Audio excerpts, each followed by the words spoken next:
चेतन तुषार प्रस्तुत. गुरुर्ब्रह्मा गुरुर्विष्णू गुरुर्देवो महेश्वरः गुरुः साक्षात् परब्रह्म तस्मै श्री गुरवे नमः. नमस्कार साधक हो, मी सौ दीपा आनंद वेद पाठक पुणे सादर करत आहे परमपूज्य सद्गुरु स्वामी विद्यानंद चरित्र सारामृत. लेखक आहेत श्री प्रल्हाद अवचट तथा स्वामी कृष्णानंद. ओम नमो भगवते वासुदेवाय. ओम सद्गुरु विद्यानंदाय नमः.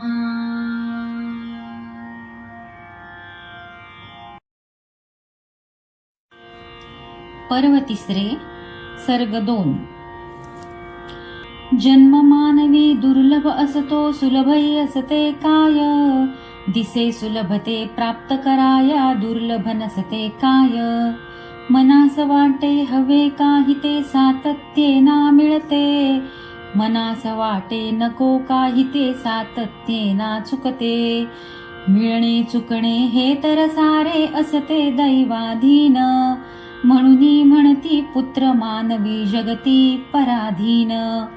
दैवाधीनता पराधीनता असती मानवी रेषा. बुद्धीच्या त्या सामर्थ्याच्या असती सर्व ही भाषा. बुद्धी प्रज्ञा यांचा दाता तोची असे ज्ञानवंत. सामर्थ्याचा समर्थ तोही श्रेष्ठ एक भगवंत. त्या देवाचा अंश मात्र हा असे मानवी जीव. त्या प्रतनेही जीवा जीवाला म्हणती त्याला शिव. मानव तोही स्वये निवडतो जीवे पंथ शिवाचा. उचलून शिवतो त्याला दावी सुपंथ तो देवाचा. तात्यांचेही जीवन ऐसे ईश्वरी संयोजन. संस्कारित ते स्वयं प्रेरणे करती नियोजन. कथा पुराणे किती ऐकली पोथिनी पारायणे. कीर्तन श्रवणी रंगून जाती कितीक प्रवचने. ज्ञानेश्वरी अनदास बोध हे ग्रंथ करी वाचन. चिंतन करती भागवताचे संत अभंगा पठण. पूजा अर्चा करी निग्रहे तसेच शुद्धाचरणे. श्रद्धा भक्ती भाव धरूनी घेती किती दर्शने. रामकृष्ण अनरमण महर्षी योगी ते अरविंद. निंबाळीच्या गुरुदेवांचा तया लागला छंद.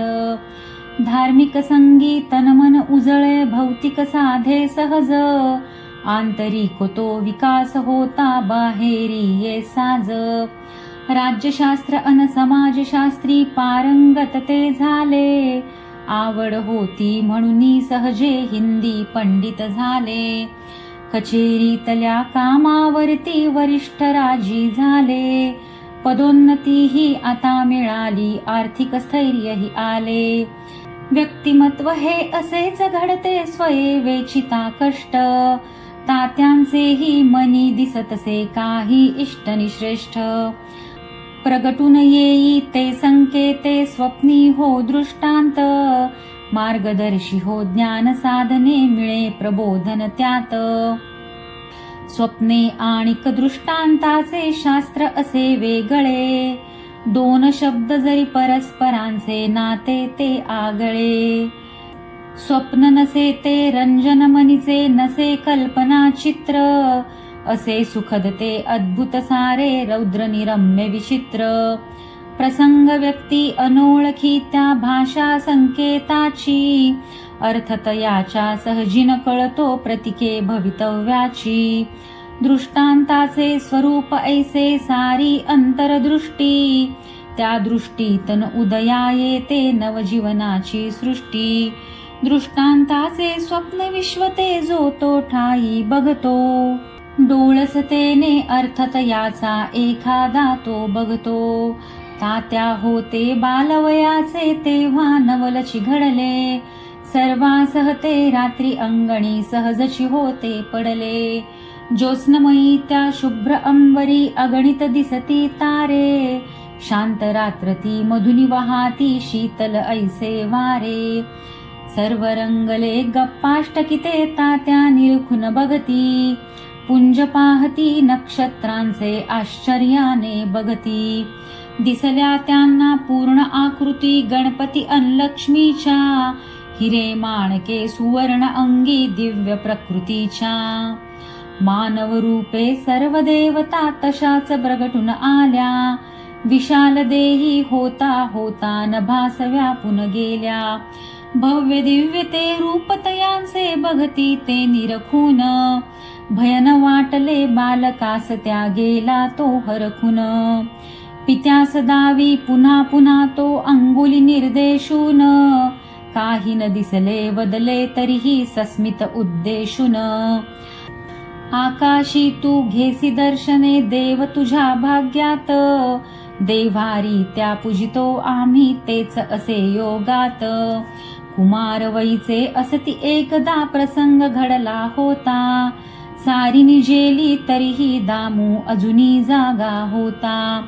एक आकृती धुसरतेने अंधारी तै उमटे.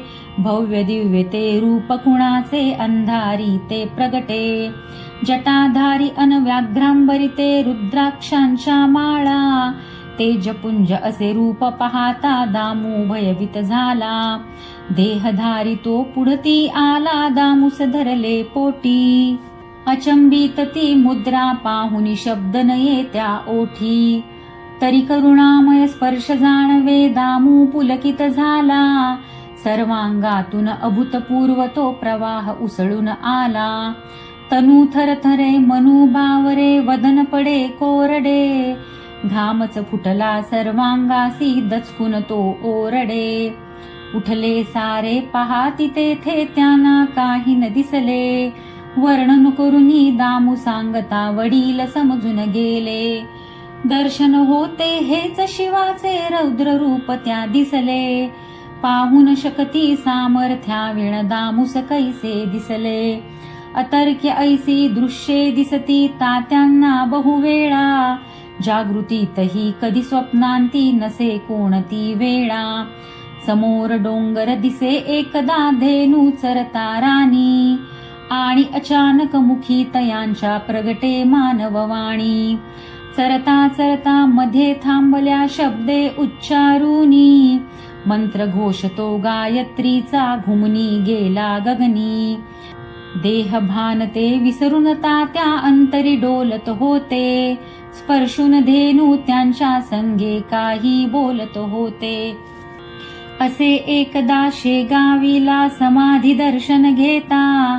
त्या मूर्तीतून प्रगटून आली किरणे ते जाळता.